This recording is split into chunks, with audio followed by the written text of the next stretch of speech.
Kata ya siatir, nambantayin tanwag yung kaya mga subuhat yan, na nakata. Napakalangkap na meron wagas ka ng mga anti-tablig. Happy at timu-timu ka no, nagusto mga pamilya niyo na magisul-gisul ka no ron. Kataman sa niyaman yung nausar niyo sa kapugir na niyo sa nga galabag at tablig na wallahi la'adim. Kadiniyod mar na nga galabag at tablig sabab sa giyan na hak. Sunjuk ya laya ko sangari ay yatir, nakyar siga na, nga sunjuk ya bunga tangari iyan, na mas sobra pembisa marsik, ay mapteru akar-akar yatir, nakatawang ko manari. Ataman sa bangkit na dunia, na di kedas o panulo ng mga setan.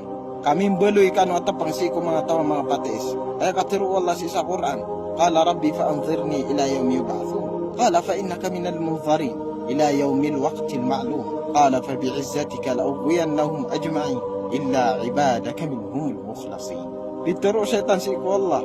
Kadnang ko na peruang karakan sukaw yaguyag tama sa bangkit. Na ay ni simbagun Allah. Na piperuang karakan sukaw yaguyag. Taman sa bangkit na dunia. Na ay pitero setan. Ibet din sa kapagagagang. Kadedig na kan siran lang. Inong tabu sa mga ori pa nakaakipapatis. Siya buta karyatir. Ay sebutan sa. Na taman sa bangkit na dunia. Na dikeda sa panulo ni wadideg. Kami beloy kanua. Tapang si ko mga tawa kipapatis. Na di ngarakan na nama penutu. Kami dapat tarkano sa Quran. Tantara iblis.